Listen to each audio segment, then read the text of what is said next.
A lo largo de la historia hemos compartido con muchos filósofos, muchos ideólogos, muchos científicos, mucha gente del pensamiento y gente que ha tratado de arreglar las cosas. Todos estamos, en cierta manera, estamos todos dispuestos a arreglar el mundo. Esa frase de querer arreglar el mundo la tenemos todos dentro. ¿Por qué? Porque nosotros somos una extensión de ese mundo. Entonces, si nosotros podemos controlarnos a nosotros mismos, podemos controlar el mundo también. Y por eso que tenemos esa eh, sensación de que podríamos hacer algo más de lo que hemos hecho, ¿no? Todos tenemos una cierta filosofía de la vida, todos queremos, pretendemos, esperamos que las cosas sean de un modo u otro, y ahí quizá nos equivocamos porque en realidad deberíamos de pensar todos en cómo ponernos todos en orden con ese cosmos o ordenamiento macro, o ordenamiento natural, como lo queráis llamar. La totalidad de las cosas es una, absolutamente es una. La diversidad es una, a pesar de tener un montón de diversos aspectos contenidos dentro de esa diversidad, la diversidad es solo una. La naturaleza, a pesar de tener tantos y diversos aspectos dentro de ella, porque tenemos aspectos directivos inherentes a cada una de las especies y tenemos aspectos materiales o fisiológicos o biológicos dentro de ese mismo ser. Es decir, todos los seres somos bastante complicados en cuanto a que existe una diversidad infinita de aspectos que son los que componen nuestra identidad o nuestra integridad, y tanto en los humanos como en el mosquito. Desde lo más grande a lo más pequeño, todo está compuesto por infinidad de una inmensa diversidad de cosas, ¿eh? Ahora, en esa inmensa diversidad de cosas hay aspectos que son por todos compartidos, y de esos aspectos por todos compartidos quiero hablaros en esta ocasión. Como os digo, yo no soy un experto en la materia, no soy médico, no soy doctorado, solamente soy un aficionado al convencimiento del sentido común. Y como soy aficionado a ese convencimiento del sentido común, observo las cosas tratando de encontrar en ellas eso que es común a todas las cosas, ¿eh? Y eso que es común a todas las cosas me obliga a pensar que existen como tres aspectos fundamentales en esto de la creación o de la filosofía. Y hay aspectos particulares de cada uno de los individuos, hay aspectos que son sociales, que forman parte de la vida cotidiana, de la convivencia entre otros humanos, y hay otro aspecto que es el aspecto externo a la sociedad o a la individualidad, que es el aspecto de la naturaleza. La naturaleza en sí está compuesta por una base existencial, si es que se puede llamar así. Aquella existencia base o fundamental de la naturaleza está compuesta de una dualidad complementaria, y es la dualidad entre la fuerza y la energía, entre la energía y la fuerza.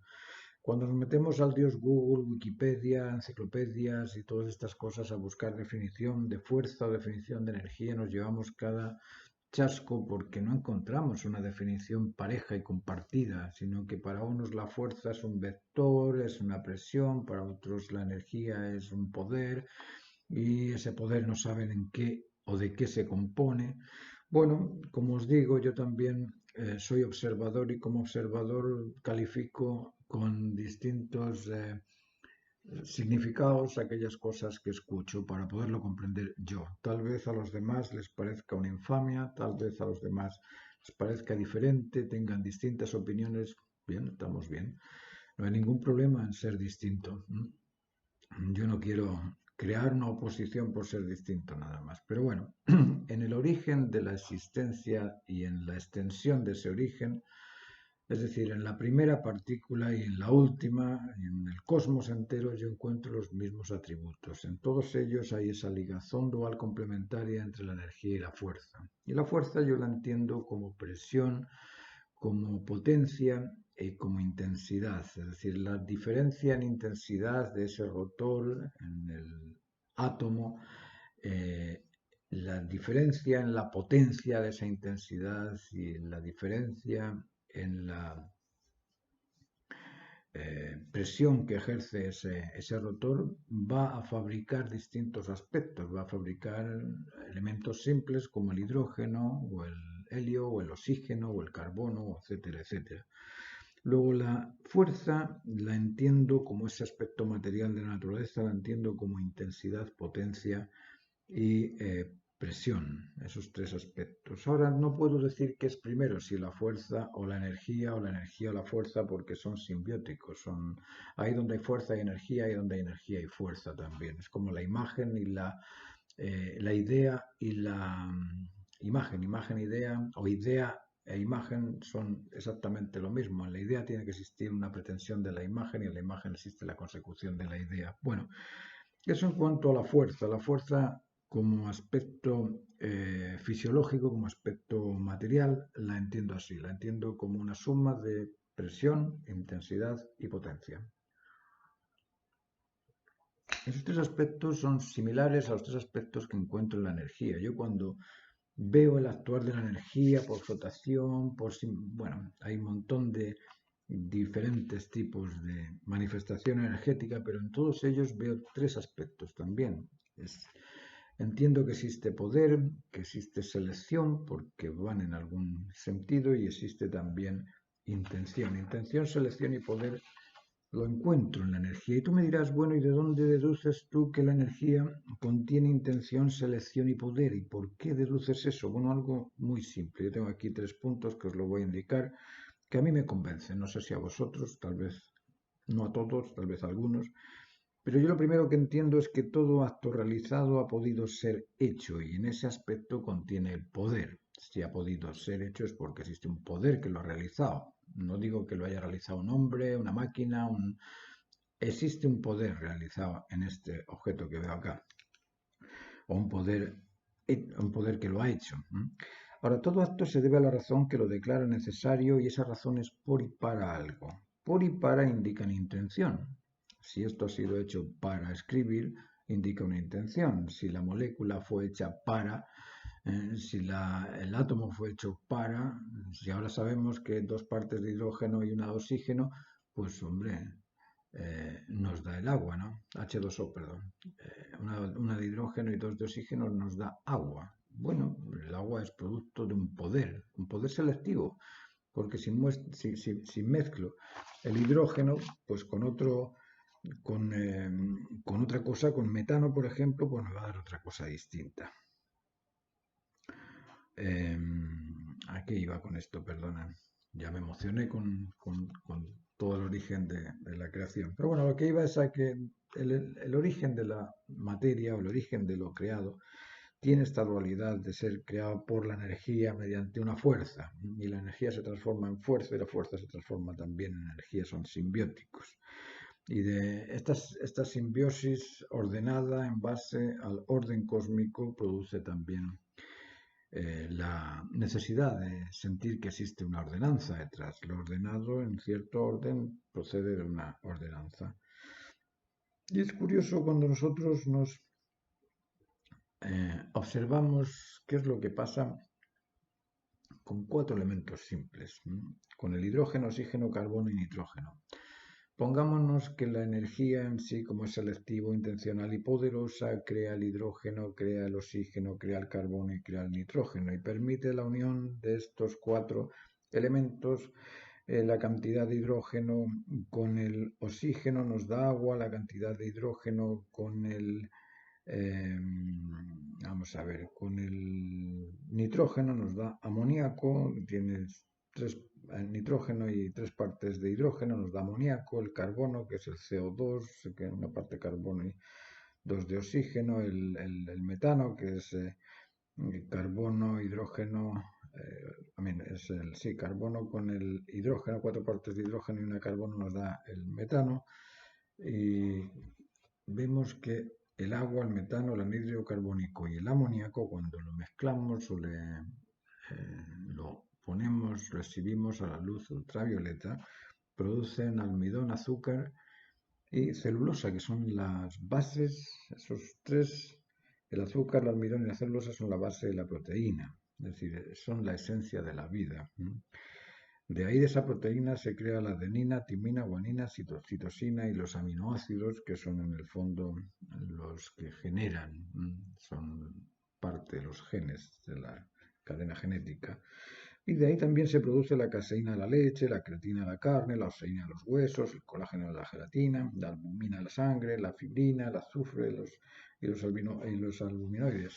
Es decir, todos estos elementos están creando, y perdónenme porque yo no soy experto en ello, pero están creando las bases de la vida, las bases de la existencia. ¿Para qué las bases de la existencia? Para que nosotros podamos ser ordenados de acuerdo al orden cósmico y sentirnos felices. Ahora, ¿cómo llegamos a ser felices? Si decimos que existen eh, esos aspectos, esos tres elementos, el agua, el metano y el anhídrido carbónico, para poder fabricar esos dos tres elementos, el azúcar, el almidón y celulosa, existen también tres aspectos que son el particular, el social y el natural, que tienen que ver con lo moral, lo ético, lo estético. Lo moral tiene que ver con el comportamiento propio del ser humano, de cada persona, cómo yo puedo generar o generarme siendo un ser correcto, un ser humano o humanamente eh, confiable, decente. ¿Mm? Esa es la base de la moral, la decencia, el ser un ser humanamente consistente con la naturaleza humana. Después está la ética, que tiene que ver con el comportamiento, con el convencimiento, con el respeto a los demás. Después viene la estética, que tiene que ver con el dominio sobre la creación para hacerlo cada vez más bello, para hacerlo cada vez mejor, para hacerlo cada vez más natural.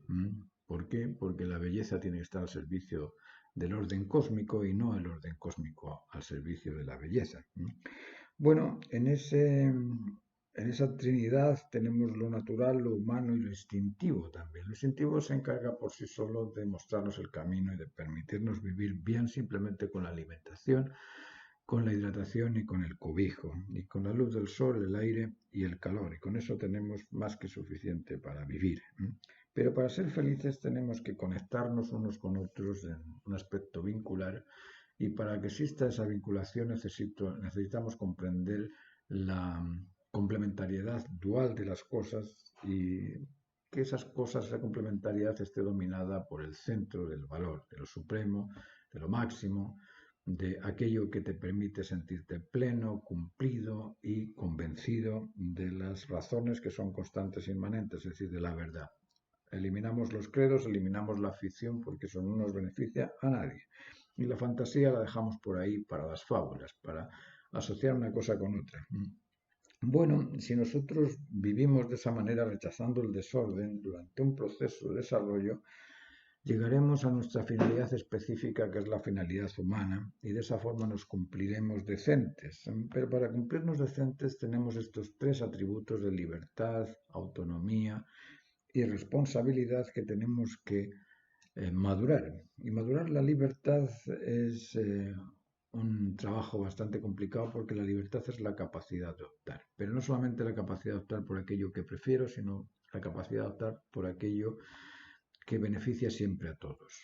Si opto por aquello que beneficia siempre a todos, no perjudico nunca a nadie y soy responsable. Y de esa forma amerito respeto. Pero si opto por aquello que me beneficia a mí y perjudica a alguien, ese alguien me va a reclamar, acusar y rechazar. Así es que la libertad tiene que estar en función del bien común. La autonomía, ¿qué es eso de la autonomía? Uno es autónomo cuando reconoce su propia identidad por sí solo y lo comprende. Y para comprender esa identidad propia tiene que inducir, deducir y discernir, evaluando en todo aquello que no le convence, para llegar al convencimiento mutuo, compartido. Y el responsable tiene que cumplir con lo adecuado que beneficia siempre a todos, en ese deber cumplir con aquellas obligaciones que son beneficiosas para todos. Uno se hace responsable. Luego ahí tenemos la emoción, el intelecto, la voluntad, que son estas capacidades que nos ayudan a agradar, a comprender y a valorar o apreciar al otro. Nuestra emoción sabemos que es la capacidad de sentir, nuestro intelecto es la capacidad de comprender, y nuestra voluntad es la capacidad de cumplir con aquello que sentimos, que es importante. Nuestra emoción tiene esa dupla también de agradar o desagradar mediante la sensación o sentimientos, ¿no? Nuestro intelecto convence o duda, hay esa posibilidad de mentir o de ser sincero.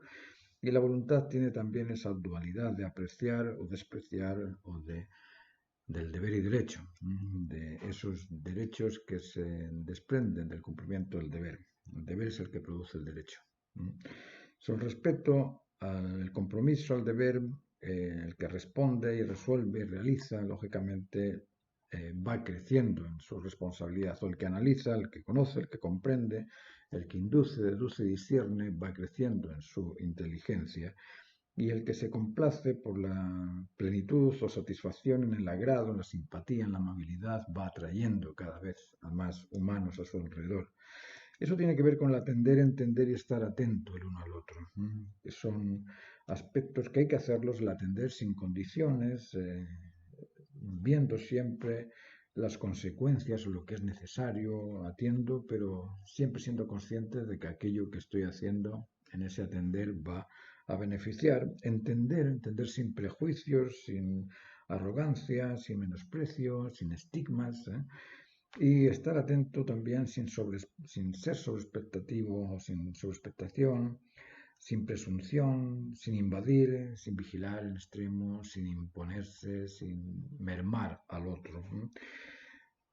Luego decimos que si podemos atender, entender y estar atento a las necesidades del otro, seduciéndolo con afecto, persuadiéndolo con la razón y motivándolo con el ejemplo de aquello que es correcto, de lo eficiente, de lo adecuado, de lo que es debido, al persuadirlo con la razón, con aquellas razones que son constantes, inmanentes, y con el afecto, atendiéndolo, entendiendo y estando atento a él, esa persona puede sentirse satisfecha, confiada o convencida y saludable o en bienestar. Si uno se siente en bienestar, convencido y satisfecho, lógicamente te sientes feliz. El secreto de la felicidad no es ni más ni menos que eso. Sentirte satisfecho, sentirte convencido y sentirte bien. Para eso tenemos una felicidad interior y una felicidad exterior también. La interior tiene que ver con lo vincular, con lo intelectual, con lo creativo, es decir, en lo vincular tenemos a los abuelos, a los padres y a los hijos, en lo intelectual tenemos la moral, la ética y la estética, en lo creativo tenemos esa creación particular, social o ambiental, y en lo exterior, en la felicidad exterior, tenemos también eh, tenemos que controlar la ansiedad, el miedo y la angustia, controlar la alimentación, el agua y el aire, y controlar al individuo, a la pareja y al fruto. ¿Por qué? Porque tenemos en ese aspecto exterior tenemos los instintos. El instinto de protección es aquel que nos produce, provoca ansiedad, angustia, miedo frente al peligro. El instinto de conservación es el que nos alimenta, nos hidrata, nos cobija, y el instinto de reproducción es el que nos permite reproducir la especie. Entonces necesitamos ser conscientes de no solamente nuestra individualidad, sino ser conscientes de las necesidades de la pareja y las necesidades del grupo cuando establecemos una relación reproductiva. La relación intergenital involucra 7 personas, 7 afectados por ese acto. Los padres de ella, los padres de él y el hijo, además de él y ella. Son 7 los afectados. Entonces hay que ser consciente del bienestar de esos 7 para poder establecerla bajo el consentimiento de los 7 y en el momento oportuno, no en el momento que uno decide porque lo decide. No, tienes que buscar el bienestar completo, no solamente familiar, sino también social. Y para eso necesitas desarrollar las virtudes de la prudencia, firmeza y templanza, las capacidades emocionales, intelectuales y conductuales o motivacionales, y las habilidades sensoriales de la vista, oído, gusto, tacto, las habilidades sensitivas, la memoria, y almacenar todo ese tipo de nociones de prototipo que te permiten ser cada vez mejor. De esa forma podemos ir creciendo en el desarrollo del ser humano. Como os digo, lo importante del ser humano es su humanidad, no su poder, no su conocimiento y no su economía, es su humanidad. Y la humanidad tiene que ver con estos aspectos que os he mostrado, que quizá os lo he dicho muy rápido, pero podéis darle vuelta al video y verlo varias veces y os daréis cuenta de que cada uno de esos aspectos que os he contado es sumamente interesante, sumamente importante. Importante para desarrollarse bien, porque a veces nos desarrollamos profesionalmente. A mí me da vergüenza, os digo. Me da vergüenza cuando me encuentro con alguien, ¿y tú qué eres?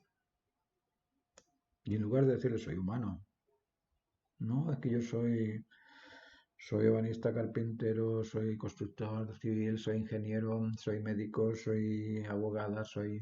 Pero ¿por qué tienes que ser una profesión? Es decir, tú eres una máquina productora, es una lavadora. Está bien que la lavadora, cuando le preguntas, oye, ¿qué es una lavadora? Pues, bien, lavo todo el día, perfecto, pero no haces nada más que eso. Pero ¿y el ser humano?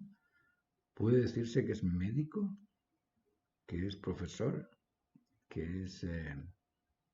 si eres soltero, soltero, si eres padre, padre, si eres abuelo, eres abuelo, pero eres ante todo humano. Pero nadie, cuando se le pregunta ¿tú qué eres? Nadie le dice, mira, yo soy un ser humano que estoy en proceso de desarrollo y hasta ahora pues soy capaz de controlar mis virtudes, puedo controlar la prudencia, la firmeza y la templanza, pero estoy desarrollando las habilidades no solamente motrices, sino también las habilidades perceptuales, sensoriales, auditivas y además estoy eh, desarrollando un poco más o ampliando las capacidades sensitivas, las capacidades emocionales, las capacidades intelectuales y las capacidades motivacionales. Estoy ejerciendo cada día esa pretensión de buscar los valores absolutos de plenitud, justicia y cumplimiento del deber. Y en eso estoy. Ahora todavía no soy capaz de controlar la prudencia al máximo, no soy capaz de controlar la firmeza al máximo, ni soy capaz de controlar, pero estoy en ello. Bueno, yo me entendería con él y diría, bueno, mira, yo la prudencia la verdad es que ya con tantos años como que ya la he empezado a dominar. Y lo que no domino tanto es la firmeza. La firmeza me cuesta un poco porque a veces me siento medio debilucho frente a cosas como esta. Mira, eso sería entrar en un raciocinio humano con el otro y empezar a hablar de cosas sumamente interesantes. Pero cuando nos reunimos, ¿qué hacemos? No, mira, yo soy... y no veas, yo he viajado por todo el mundo, yo me lo he pasado regio, he estado en tal playa, conozco a los italianos y a los franceses, a los chinos, sí, yo he viajado mucho, además que tengo mucho dinero porque he comprado esto, he comprado lo otro, tengo estas máquinas, tengo, yo no tengo un peso, yo soy un pobre desgraciado, que yo lo único que hago es renegar por aquí y por allá, yo lo único que quiero es que me den, que me den, que me den, y yo no encuentro a nadie que me dé, que me dé, que me dé, entonces como no encuentro a nadie que me dé, que me dé, que me dé, pero ¿qué tipo de persona puede ser eso? Tanto en el exceso como en la carencia, tanto en el tener como en el no tener. Si la humanidad no tiene que ver con eso, si el ser más rico del mundo no ha sido nunca Bill Gates, ni lo será tampoco. El ser más rico del mundo fue Adán. Él tenía el cosmos entero para él. La herencia de Caín era tremenda. ¿Eh? Yo no sé cómo se la flipó, no sé cómo, pero era el heredero máximo de la naturaleza. Tenía todo, la luna entera, América entera, Europa entera, Asia entera, Oceanía entera, tenía todo. ¿Mm? Y se perdió. ¿Por qué se perdió? Porque no nos damos cuenta de que nosotros somos los herederos de la creación entera. Todos nosotros, todos, tú también. Nosotros hemos nacido para beneficiarnos de lo que existe y compartirlo con todos de manera confraterna, pero esa noción de prototipo adquirida, esas falsedades que les cambiamos el término y le llamamos, en lugar de llamarle mentira, le llamamos ficción y todo esto es el comunismo que en lugar de tener algo en común, en el fondo eso común se le entrega a un líder que te corta el cuello porque en realidad lo único que hace es aprovecharse de ti, el feudalismo que se lo entregas al rey, el rey te corta el cuello porque no te transformas en un peón, todas estas cosas que son desechos sociales, que no es sociedad, eso no es civilización, eso es salvajismo. Todo esto nos parece más normal que el salvaje que andaba con arco y flecha detrás de un ciervo, que volvía a la casa, se sentaba con su familia. Se tocaban, se abrazaban, se sentían parte de... Nosotros ya no nos sentimos parte de nada, ya no sabemos qué es lo que somos. ¿Por qué? Porque hemos perdido nuestra identidad humana. Nos hemos deshumanizado y eso está ahí lo veis todos. Basta salir de la casa, ¿cuánto? 50 metros fuera de la casa y te encuentras deshumanizado a todo el que llega. Bajas del edificio y el portero está de mala leche. Y te responde de una manera que dice, ¿qué le he hecho yo al portero? Antes de eso, bajas en el ascensor con tu vecino y resulta que te mira con una cara de asco que no puedes más. Pero ¿qué le he hecho yo al vecino? Es decir, nos hemos deshumanizado y pensamos que eso es mejor. Es decir, nos llamamos civilizados porque vivimos en rascacielos. Pero en realidad no rascamos ningún cielo. El cielo se nos desapareció, se nos fue. Ese cielo del que hablaba Confucio, que significaba la humanidad entera o la naturaleza entera, se nos fue, se perdió por la estupidez de creer que se estaba refiriendo al cielo este donde ponen las nubes el vapor del agua. Confucio no hablaba de ese cielo, hablaba del cielo más interno. Pero nuestra ignorancia nos hace perder la comprensión de las cosas. Y da pena, os digo que da pena. Así es que espero que podáis salir adelante, hacer frente a toda esta ineptitud inhumana que nos rodea y crear un mundo mejor donde podáis encontrar la fidelidad a los valores absolutos de plenitud, justicia y cumplimiento del deber, y podáis encontrar también el convencimiento de la razón justa que nos hace ser humanos, verdaderamente humanos, y que podáis también cumplir con el deber que os realiza respetuosos. Muchas gracias. Como sabéis, yo doy clases de arte y trato de crear esa mentalidad artística en las personas, orientándolos en el desarrollo de los valores humanos. Y si os interesan las clases, me podéis poner un mensaje y os explico en qué consisten. Son 2 veces a la semana, son clases cortas online de 45 minutos cada una y con horarios ajustables, flexibles. Podemos intercambiar siempre y cuando no haya otra hora ocupada por alguno, pero podemos flexibilizar los horarios a vuestro acomodo. Muchas gracias y hasta el próximo. Que estéis muy bien.